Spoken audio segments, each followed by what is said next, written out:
오늘도 참 좋으신 하나님의 은총과 평강이 오늘 함께 예배하는 여러분 모두의 삶 가운데 가득 넘쳐날 수 있기를 바랍니다. 오늘은 예배한다는 자들에게 라는 제목으로 하나님 말씀 함께 나누도록 하겠습니다.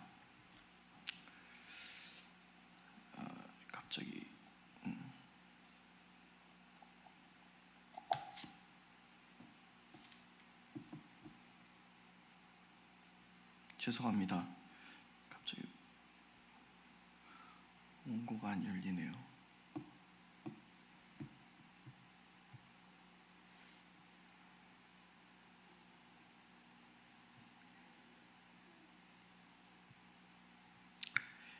오늘 우리가 함께 보는 예레미야 7장에 있는 말씀은 특별히 이 7장의 말씀을 우리가 보게 될 때에 이 말씀은 성전 설교, 예레미야의 성전 설교라고 말할 수 있는 부분입니다. 그러니까 예레미야가 성전에서 사람들에게 전했던 말씀이라는 거예요. 그러면 이 말씀이 우리에게 어떤 의미가 있을까요? 이 말씀을 보게 되면 특별히 성전에서 오늘 말씀해 보니까 주님께서 예레미야에게 주님의 성전 문에 서서 주님께 예배하려고 문으로 들어오는 모든 유다 사람에게 말하라고 이야기하고 있습니다. 주님께 예배하러 문으로 들어오는 모든 사람들, 그 사람들 향해서 말하고 있는 거예요. 여러분 한번 상상해 보십시오. 어느 날 주일날 아침에 이제 옷을 단정하게 입고, 아침 일찍 일어나서 옷을 단정하게 입고 이제 예배당에 갈 준비를 합니다. 그리고 예배당에 정성껏 와서 이제 예배 드리려고 딱 교회 앞에 섰는데, 교회 앞에서 와인 어떤 사람이 너희가 드리는 예배는 다 거짓이다, 또 특별히 오늘 말씀 가운데 이렇게 말하고 있는 거예요. 4절입니다. 이것이 주님의 성전이다, 주님의 성전이다, 주님의 성전이다 하고 속이는 말을 너희는 의지하지 말아라. 그러니까 여기가 예배당, 여기가 주님의 성전이다라고 말하는 그 속이는 말들을 너희는 의지하지 말아라 라고 이야기한다라는 거예요. 예배당에 오래간만에 마음 한번 바로잡고 예배하러 왔는데, 그 예배하러 온 사람들 앞에서, 문 앞에서 여기가 하나님이 계시는 곳인 줄 아느냐, 여기가 여호와의 성전이냐, 착각하지 말라, 속이지 말라, 그 이야기를 의지하지 말라 라고 말하고 있는 거예요. 그러니까 예레미야가 얼마나 많은 사람들에게 핍박을 당했겠습니까? 얼마나 많은 사람들이 예레미야를 미워했겠습니까? 아니면 제가 여러분들이 오늘 예배하러 왔습니다. 예배하러 왔는데 이 당신들이 진짜 예배자라고 할 수 있어? 이따구로 하나님 앞에 예배 드릴 거야, 너희는 다 가짜 예배자야, 이 가짜들아, 그럴 리는 없죠. 그렇다면 얼마나 마음의 상심이 크겠습니까? 그런데 예레미야가 지금 그 이야기를 하고 있더라는 거예요. 오늘 말씀에 보게 되면 특별히 그들이 이곳이 주님의 성전이다, 주님의 성전이다, 주님의 성전이다 하고 이야기하고 있다라는 거예요. 이 성전을 찾은 이유가 뭐예요? 그래요, 바로 주님의 성전이기 때문에 그곳에 간 거예요. 아마 특별히 어떤 절기였던 것 같습니다. 그래서 그 절기에 따라서 그들 모두는 먼 곳에서부터 와서 하나님 앞에 예배하려고 예루살렘 성전에 왔겠죠. 주님의 성전, 바로 주님이 그곳에 계시다라고 생각했기 때문에 그들은 그곳에 모였습니다. 여러분, 그런데 우리가 생각해 봐야 할 것이 있습니다. 성전이 무엇입니까? 주님의 성전이라 함이 무엇입니까? 바로 주님께서 그곳에 계신다라는 거예요. 그곳에는 지성소가 있었습니다. 지성소가 있다라는 말은 주님의 임재가 그곳에 있다는 거예요. 이 지성소가 하나님을 만나는 자리였어요. 그래서 그곳에는 아무도 가지 못했습니다. 오직 제사장만이 그곳으로 들어갈 수 있었습니다. 그 지성소가 있는 거예요. 그 지성소가 있다라는 것이 바로 산당과의 차이점입니다. 그곳에는 하나님의 법궤가 있었고 그곳에는 하나님의 임재가 있었습니다. 그것이 바로 성전이었습니다. 그러면 하나님이 계신다라는 것, 지성소에서 하나님을 만난다라는 것, 곧 그것은 무엇을 의미하는 바이겠습니까? 하나님의 임재하심이죠. 여호와의 성전이다, 성전이다 말할 수 있는 그 이유는 바로 하나님의 임재하심이 있다라고 그들이 생각하고 있었기 때문이었습니다. 그러면 주님의 성전이다, 성전이다, 성전이다 하고 이 말들을 속인다라고 예레미야는 말하고 있어요. 그러면 왜 주님의 성전이라고 말하는 사람들이 속인다라고 말을 했을까요? 뒤집어서 생각해 보면 하나님이 그곳에 임재하시지 않으시기 때문입니다. 아무리 예루살렘 성전이라 하더라도 그것이 주님의 성전이 될 수 없다면 그것은 바로 하나님의 임재가 그곳에 함께하지 않기 때문입니다. 하나님의 임재가 있지 않기에 그곳이 성전이다, 주님의 성전이다 라고 하는 말이 속이는 말이라는 거예요. 그래서 예레미야는 사람들에게 곧 뭐라고 말하고 있는 것입니까? 주님의 성전이다, 성전이다 말을 이 속이는 말을 의지하지 말라라는 이 말은 곧 다시 생각해 보면 너희가 매번마다 여기에서 하나님의 성전에서 예배 드린다고 했지만 하나님은 너희 예배를 받은 적이 없어 라고 이야기하고, 쉽게 말하면 예배당의 땅만 밟고 지나가는 사람들입니다. 오늘 우리들은 아닐까요? 저는요 가끔씩 그런 한번 생각을 할 때 정말 등골이 오싹할 때가 있습니다. 저는 예배 사역자입니다. 제가 여기에서 헤브닌 교회 담임 목회자로서 이 교회를 섬기고 있지만 또한 저는 한 예배팀을 이끌고 거의 한 20년을 넘게 각 지역을 돌아다니면서 예배했었어요. 그리고 수백 번의 예배를 드렸겠죠, 그동안. 그리고 그곳에서 막 기뻐 뛰며 막 예배하는 수많은 아이들을 만났습니다. 그런데 제 스스로에게 질문하는 거예요. 만약 하나님이 단 한 번도 내 예배를 받으신 적이 없다면, 나는 수많은 시간 동안 예배자라고 살아왔는데 만약 하나님이 내 예배를 받으신 적이 한 번도 없다면 순간 너무 오싹해지는 거예요. 정말 나는 하나님 앞에서 온전한 예배를 드린 적이 있었던가? 내가 하나님 앞에 언젠가 섰을 때에 하나님, 저는 예배 사역자로서 이 땅에서 최선을 다하고 살았습니다. 하나님, 저 이쁘죠? 라고 이야기했을 때 글쎄다, 난 너의 예배를 단 한 번도 받은 적이 없었는데 라고 말씀하신다면 제 삶이란 어떤 의미가 있을까? 그런데 이것은 비단 저에게만 해당되는 이야기가 아닙니다. 이 땅에 사는 수많은 그리스도인들에게 어쩌면 하나님은 이와 같은 질문을 하고 계실지도 모르겠습니다.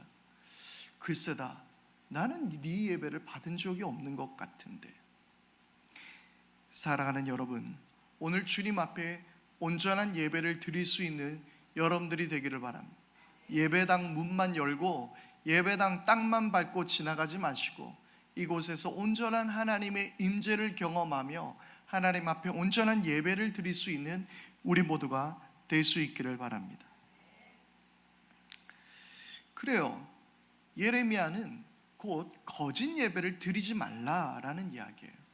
여호와의 성전 아니야, 너희들이 온전한 하나님 앞에 예배자가 되지 못했다면 이것은 여호와의 성전이 아니야, 속지 마 라고 말하면서, 그러면 이곳이 여호와의 성전이 아닌 이유가 무엇일까요? 3절입니다. 나 만군의 주 이스라엘의 하나님이 말한다. 너희의 모든 생활과 행실을 고쳐라. 그러면 내가 이곳에서 너희와 함께 머물러 살겠다. 아멘. 하나님은 말씀하시는 거예요. 너의 모든 생활과 행실을 고쳐라. 너의 예배가 1시간으로는 안 돼. 한 2시간은 예배 드려. 2시간이 아니라 한 3시간은 예배 드려. 그리고 헌금, 야 그걸로는 안 돼. 빳빳하게 달인질 해가지고 하나님 앞에 드려야지. 옷을 그렇게 입고 오면 어떡하냐. 옷을 좀 이쁘게 입고 단정하게 해서 와야지. 평소에는 풀매하고 다니면서 왜 교회 올 때는 노매로 오냐. 그런 걸 하나님이 따지셨다는 게 아니에요. 그럼 너희 오늘 성가대가 왜 그 모양이냐? 화음이 그 모양이냐? 찬양단이 오늘 왜 죽을 쓰고 있느냐? 설교가 왜 그 모양이냐? 이렇게 하나님 말씀하시던 게 아니란 말입니다. 뭐라고 말씀하세요?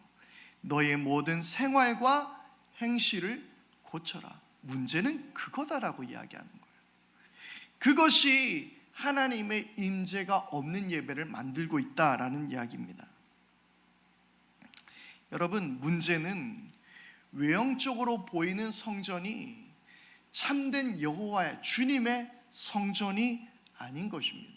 눈으로 보이는 성전이 온전한 성전이 아닌 것처럼 외형적으로 보이는 종교 의식이 참된 예배가 될 수도 없다라는 거예요.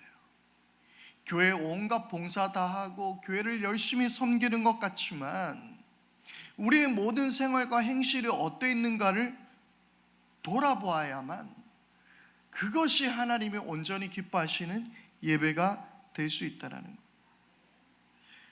외형적으로 보이는 예배당에 와서 외형적으로 보이는 종교의식에만 철저한 사람들을 향하여 하나님은 너희를 만난 적이 없다라고 말씀하시면서 보이지 않는 하나님 앞에서 우리의 보이지 않는 곳에서의 삶의 태도가 어떠한지를 우리가 깨달아야 하는 것입니다. 교회라는 건물이, 예루살렘이라는 성전이 예배를 결코 보장하지 않습니다. 물론 북이스라엘이 멸망한 이유는 하나님의 산당, 하나님의 성전에 와서 예배드리지 않고 그들이 산당 예배를 드렸다는 거예요. 물론 그런 종교적 이유도 있었겠지만, 그러나 그들이 예루살렘에 와서 예배한들 그들의 행실과 삶이 온전히 하나님 앞에 서 있지 않았다면 하나님께서는 그 예배도 가짜 예배라고, 그곳이 여호와의 성전 아니라고 말씀하고 있는 것입니다. 보이지 않는 하나님이 보이는 예배만 기뻐하실 리가 없습니다. 너무나 당연한 것 아닙니까? 그러면서 오늘 말씀해 보니까 모든 생활과 행실을 고쳐라 라고 말씀하고 있습니다. 그런데 여기에서 모든 생활과 행실을 고쳐라 라고 말하고 있는데, 여기에서 이 고치라라는 말, 이 고쳐라는 말을 히브리 원문으로 보면 헤티브라는 단어로 번역할 수 있는데요, 이 말씀은 바르게 하다, 바르게 하라 라는 그런 의미를 가지고 있으면서 동시에 좋게 하다, 기쁘게 하다라는 의미를 가지고 있는 단어예요. 그래서 너희 모든 생활과 행실을 고쳐라는 말을 개역개정 성경으로 보면 바르게 하라라는 것으로 번역되어 있는데, 그런데 이 말에 또 깊은 뜻이 있다면 그것은 좋게 하다, 기쁘게 하다라는 뜻이 있다는 거예요. 그러니까 우리의 모든 생활과 행실을 통하여 하나님을 기쁘게 해드려라, 그렇게 말씀하고 있는 것입니다. 그런데 우리는 착각하고 있죠. 우리는 우리의 예배로만 하나님을 기쁘게 할 수 있다라고 생각합니다. 예배 때는 막 기도하고 뛰며 찬양하고 그러면서, 특히 어떤 우리 청소년들을 제가 비방하려는 목적에서 하는 말은 아니지만 가끔은 보면요, 그렇게 막 애들이 기뻐하며 막 뛰며 찬양해요. 그러면서 나가면서 밥 먹으러 가기 전에 막 서로 자리 맡아두라고 그러면서 옷 걸쳐놓고 뭐 걸쳐놓고 다른 사람 여기 앉으면 안 된다고. 예배의 열정이라고 말할 수도 있지만 그거 바른 행실은 아니죠. 반칙이죠. 그러면서 막 밥 먹을 때 줄 세치게 하려고 그러고. 이것은 하나님께서 기뻐하시는 온전한 예배가 될 수 없단 말입니다. 그래서 우리는 예배를 잘 드리면 하나님이 기뻐하신다. 아니요. 우리 예배를 통해서만 하나님은 기뻐하실 뿐만 아니라 우리의 삶을 통하여, 우리의 바른 행실을 통하여, 우리의 바른 생활을 통하여 하나님은 기뻐하실 수 있으십니다. 가끔 또한 우리는 이렇게 생각하는 경우들이 있습니다. 우리들의 성공한 삶을 통해서 하나님의 기쁨이 되게 하고 싶다. 나 돈 많이 벌어서 헌금 많이 하고 싶다. 그런데 우리가 주의해야 되는 게 있죠. 돈 많이 버는 게 목적인지 하나님 앞에 헌금을 많이 하고 싶은지 둘 중에 하나만 하라고. 그래, 우리는 가끔 사실은 성공이 목적이 될 때도 있습니다. 하나님 저한테 물질적인 풍요를 주시면 내가 헌금 많이 하겠습니다. 그런데 이건요, 하나님과 거래하는 거죠. 우리는 온전한 하나님 앞에 순복하고 하나님께 내 작은 것이라도 아낌없이 내가 헌신하며 드릴 수 있는 것, 하나님은 그것을 기뻐하시는 줄 믿습니다. 그것으로 인해서 하나님은 기뻐하십니다. 그러면서 우리는 가끔 이 연말 시상식이나 이런 데 보면 그 꼭 상 받는 사람들이 하나님께 영광 돌려드립니다 라고 말합니다. 물론 그것을 통해서 하나님은 영광을 받으실 수도 있습니다. 하지만 꼭 그 자리에서만 하나님이 영광 받으시겠습니까? 우리가 하나님으로 인하여 만족할 때, 오직 내가 하나님 한 분만으로 인하여 내 삶에 기쁨과 감사함이 넘치고 온전한 그 만족 가운데 살아가게 될 때에, 그리고 하나님 은혜 안에서 하나님의 말씀과 하나님의 뜻 가운데서 바른 행실과 바른 삶을 우리가 살아가게 될 때에 그 삶을 통해서도 하나님은 영광 받으실 줄 믿습니다. 그래서 오늘 말씀은 모든 생활과 행실을 고쳐라, 이 말은 우리가 바르게 살 때에 하나님은 우리로 인하여 기뻐하신다라는 사실입니다. 그러면 우리는 어떠한 삶을 살아가야 하나님은 우리를 기뻐하실까요? 무엇이 바른 생활과 바른 행실일까요? 자, 5절에서 7절 말씀 함께 읽겠습니다. 5절에서 7절 말씀 함께 읽겠습니다. 시작. 너희가 모든 생활과 행실을 참으로 바르게 고치고 참으로 이웃끼리 서로 정직하게 살면서 나그네와 고아와 과부를 억압하지 않고 이곳에서 죄 없는 사람을 살해하지 않고 다른 신들을 섬겨 스스로 재앙을 불러들이지 않으면 내가 너희 조상에게 영원 무궁하도록 준 이 땅 바로 이곳에서 너희가 머물러 살도록 하겠다. 아멘. 곧 이웃끼리 화평하게 지내고 정직하게 살면서 우리가 연약한 자들, 나그네와 고아와 과부를 돌보며 그들을 함부로 억압하지 않고 없는 이들 앞에 갑질하지 않고 그들을 해하지 않고 그들을 진심으로 섬기며, 그리고 죄 없는 사람을 살해할 사람은 없지만, 그러나 성경에서 예수님이 남을 미워하는 자마다 또한 살인하는 자라고 말씀하셨죠. 오늘 살인마가 되시진 않으셨습니까? 그런데 우리가 그러한 삶을 살아가게 될 때, 또한 다른 신들을 섬겨, 저는 다른 종교의 신들을 믿었던 적이 없습니다 라고 말할지 모르겠지만, 우리가 제일 쉽게 섬기는 신들이 뭐예요? 돈의 신이에요. 돈을 섬기고요, 건강을 섬기고요, 맛있는 걸 섬기고요. 그래서 어떻게 보면 우리가 자꾸 요즘 먹방, 맛집 이런 거 하면서 하나님보다 그것들이 내 삶에 더한 만족을 줄 때가 있다는 거예요.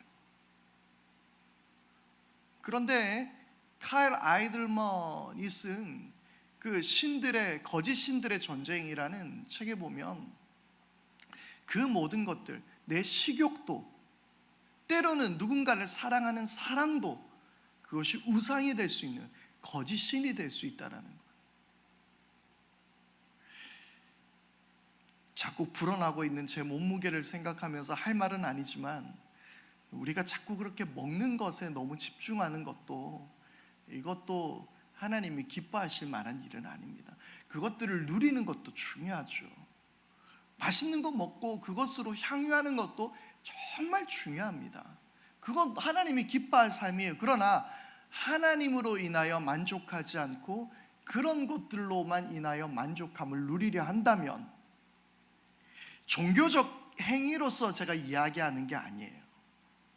그런 것들이 우리의 삶의 최우선 순위가 되고 그것이 나의 어떤 스트레스를 잠재울 수 있는 하나의 도구가 되고 있다면, 하나님 말고 그런 것들이 그 자리를 차지하고 있다면 그것은 어쩌면 거짓신일 수 있다는 겁니다. 바로 그곳이라면 하나님께서 내가 너희들과 함께 하겠다라고 말씀하신, 하나님의 임재가 있게 되는 그러한 삶이라고 이야기하고 있는 것입니다. 우리가 에덴 동산을 생각해 볼 수 있습니다. 에덴 동산에서 결국 아담과 하와는 범죄함으로, 그래서 에덴 동산에서 쫓겨났습니다.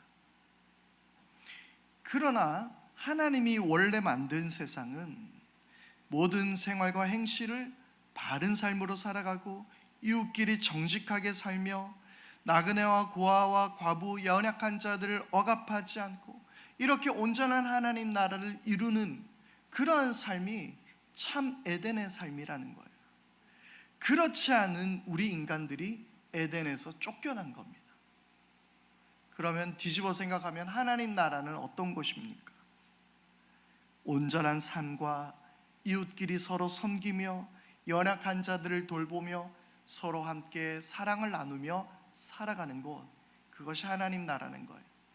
연약한 자들이 없는 곳이 하나님의 나라라는 말이 아닙니다. 그 사람들을 섬기는 곳이 하나님 나라라는 거예요.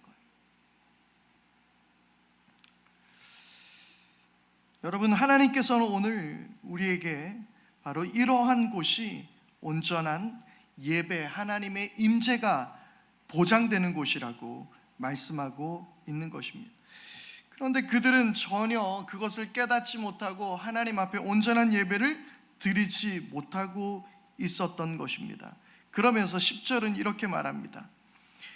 너희는 이처럼 내가 미워하는 일만 저지르고서도 내 이름으로 불리는 이 성전으로 들어와서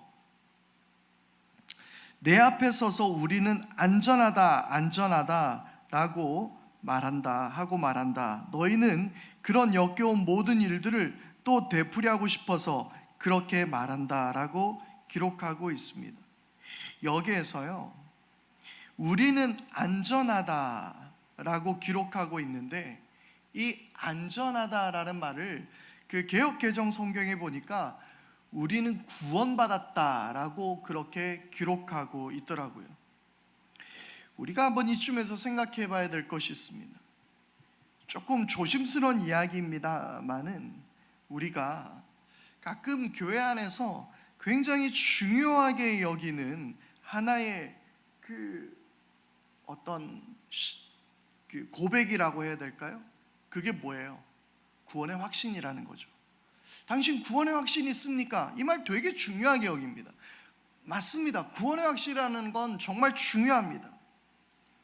그런데 정말 구원의 확신이 그렇게 중요합니까? 구원의 확신으로 여러분들은 뭘 할 겁니까? 구원의 확신으로 우리는 어떻게 하나님 앞에 살아갈 수 있습니까? 구원의 확신 말은 하고 있지만 어쩌면 이 구원의 확신이라는 말로 인하여 우리들의 삶의 자세와 이것과 우리는 분리시키려는 의도가 혹시 있지는 않습니까? 이건 신앙생활 잘하는 사람들에게 제가 드리는 이야기가 아닙니다.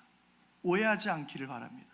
하지만 정말 세상에서 멋대로 살아놓고 온갖 속임이란 다 하고 사기는 다 치고 연약한 자들을 억압하고 갑질하고 그렇게 살아가다가 교회 와서 이야기하는 거예요. 저 구원의 확신이 있습니다.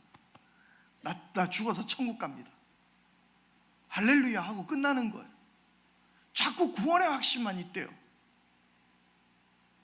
그러면서 말씀하는 거예요. 이 성전에 와서, 오늘 말씀 보니까 이 집에 와서 구원의 확신, 우리는 안전하다, 우리는 구원받았다라고 말하는 거예요.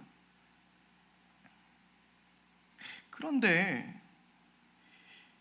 구원의 확신이라는 건요, 믿습니다 해서 구원의 확신이 있는 게 아니에요. 구원의 확신은 지금 내가 어떻게 사는지를 한번 들여다보십시오. 내가 하나님의 자녀답게 살고 있습니까? 내가 하나님 나라의 백성답게 살아가고 있습니까? 성령님의 통치 아래서 그분의 다스림 속에 우리가 있습니까? 그걸 보면 믿습니다 하지 않아도 내가 구원받은 하나님의 자녀라는 사실을 알게 되는 거예요.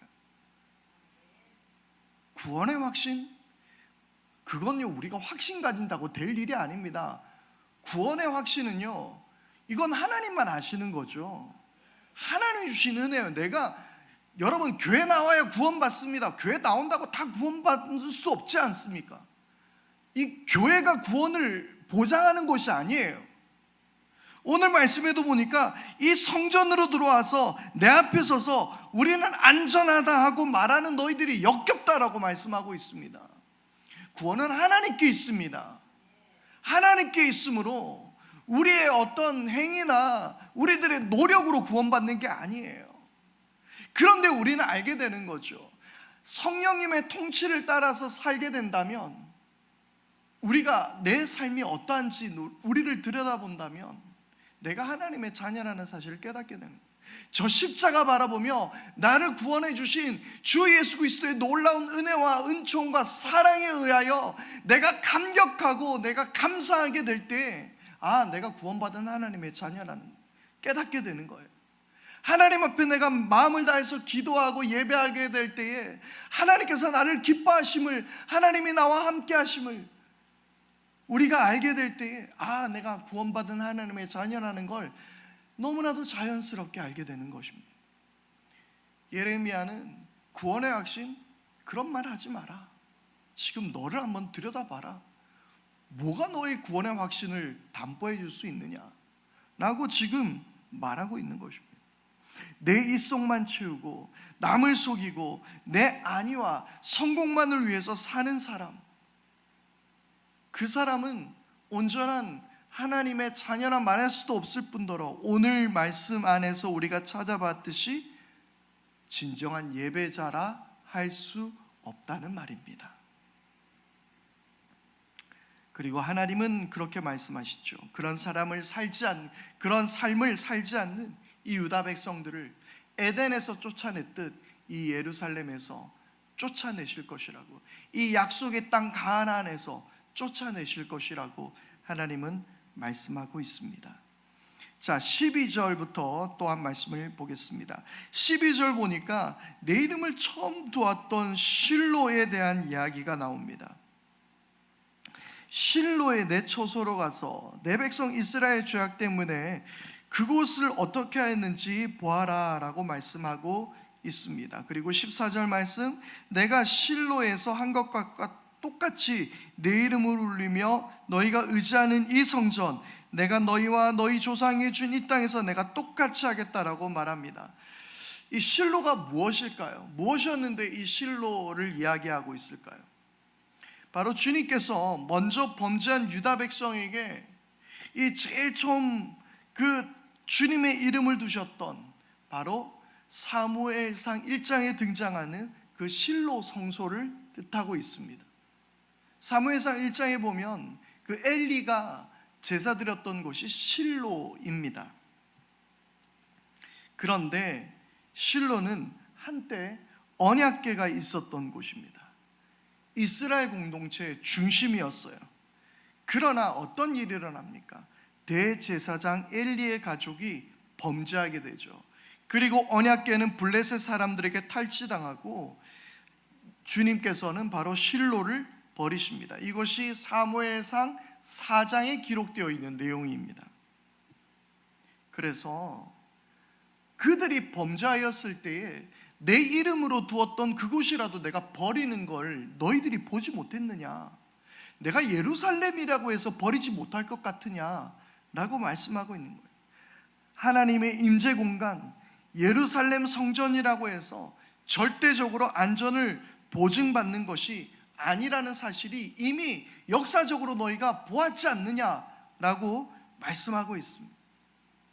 여러분, 오늘 우리는 어떤 예배자입니까? 하나님은 우리가 어떤 예배자가 되기를 또한 원하고 계십니까?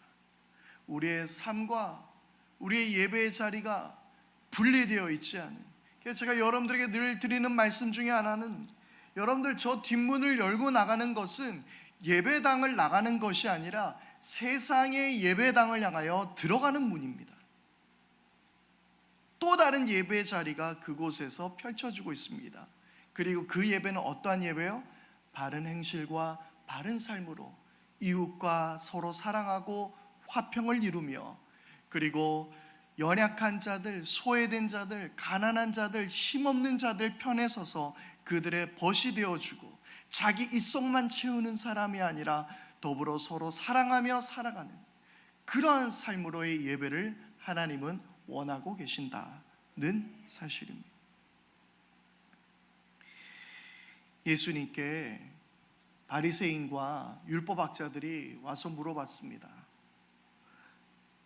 선생님, 어떤 율법이 가장 중요한 율법입니까? 그런데 당시에는 그 600여 개가 넘는 그 수많은 율법이 있어요. 그 수많은 율법 가운데 이게 좀 더 큰 율법이다, 이게 제일 중요한 율법이다, 그러면 누군가가 이야기하는 거, 그럼 이 율법은 안 중요해요? 그러면 모순에 빠지게 되는 거. 이것도 하나님 말씀인데 그럼 이거 안 중요해요? 어느 게 이게 더 크다, 그러면 이거는, 그럼 또 이게 더 크다, 그럼 또 이거는, 막 이렇게 맨날 서로 싸웠어요. 그런데 그 올무에 빠뜨리기 위해서 예수님께 물어본 거예요. 예수님을 테스트한 거예요. 어떤 율법이 가장 중요하고 큰 율법입니까? 그러면 이제 예수님이 뭐라고 대답하든 답은 정해져 있어요. 답정너예요. 예수님 말씀하시면, 그러면 예수님 이 율법은 안 중요한가 보네요, 실수하신 거죠, 이렇게 이제 이야기하려고 했던 거예요. 그런데 예수님께서는 이렇게 말씀하십니다. 내 마음을 다하고 내 목숨을 다하고 내 뜻을 다하여 주 너의 하나님을 사랑하여라 하였으니 이것이 가장 중요하고 으뜸가는 계명이다. 그러면 사람들이 이제 이야기하는 거예요. 그렇습니다. 아, 맞죠 예수님. 그런데요, 그러면 이 다른 율법들은 별로 안 중요한 거겠죠? 예수님 어떻게 하시겠습니까? 이렇게 공격하려고 하고 있어요. 그런데 예수님이 이렇게 말씀하십니다. 둘째도 그와 같으니, 둘째 계명도 이것과 같은데 내 이웃을 내 몸과 같이 사랑하여라. 첫째, 하나님을 내 마음과 목숨과 뜻을 다하여 사랑해라. 그러면 이제 둘째라는 말은 어떻게 시작되어야 됩니까? 둘째는, 그 다음은, 이렇게 말해야 되죠. 그런데 예수님은 뭐라고 말씀하세요? 둘째 계명도 이것과 같으니 내 이웃을 내 몸과 같이 사랑하라. 하나님 사랑과 이웃 사랑은 동시에 존재하는 거예요. 함께 있는 거예요. 여러분, 하나님을 사랑한다라고 말하면서 이웃을 사랑하지 않는 것은 하나님 사랑하는 것 아니라고 이야기하고 있는 거예요. 예배자는 우리의 삶과 하나님을 예배하는 이 자리와 이것을 분리하지 않습니다. 여러분들 모든 곳에서, 부르신 그곳에서, 여러분들이 어디에 속해 있든지 하나님만 예배하는 저와 여러분들 될 수 있기를 바랍니다. 오늘 우리 함께 말씀 앞에 결단하며 함께 찬양하십시다. 나는 하나님을 예배하는 예배자입니다. 우리 하나님 앞에 우리 결단하며 함께 찬양하며 나가겠습니다.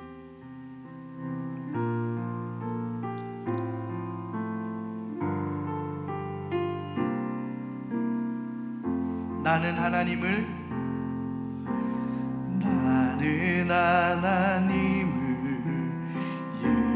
예배하는 예배자입니다. 예배자입니다. 내가 서 있는 곳, 내가 서 있는 곳 어디서나 하나님을 예배합니다. 내 영혼 거룩한 은혜를 향하여 내 마음 완전한 하나님 향하여 이곳에서 바로 이 시간 하나님을 예배합니다. 아멘. 우리 다시 한번 나는 하나님을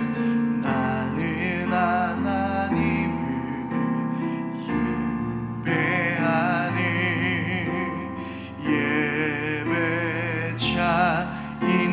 예배자입니다. 내가 서 있는 어디서나 하나님을 예배합니다. 아멘. 내 영혼 거룩한 은혜를 향하여 내 마음 완전한 하나님 향하여 이곳에서 바로 이 시간 하나님을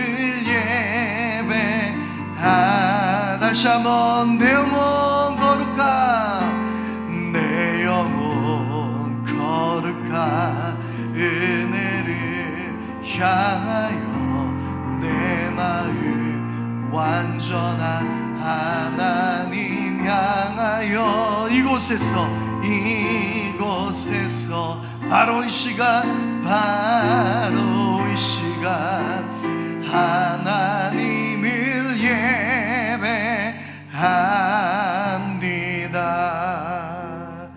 이 시간 우리 함께 기도하겠습니다. 우리 기도할 때에 내가 서 있는 곳 어디서나 하나님을 예배하는 진정한 예배자가 되게 하여 주옵소서. 내 삶으로 예배하는 예배자 되게 하옵소서. 함께 기도하겠습니다. 하나님 아버지, 우리들에게 하나님 우리 종교의식만, 종교적인 행위만 살아남아서 우리가 어떤 특정한 예배 자리에서만 우리가 예배한다라고 생각하진 않습니까? 찬송을 불러야, 기도를 해야, 말씀만 읽어야 그것이 예배라고 생각하지는 않았습니까? 하나님, 우리가 대하는 모든 사람들을 통하여서도 우리는 하나님을 예배할 수 있는 것을 알게 됩니다. 주님, 온전한 예배자로 살게 하여 주시옵소서. 예배자로 산다는 것이 아버지 무엇인지 우리가 깨닫기 원합니다.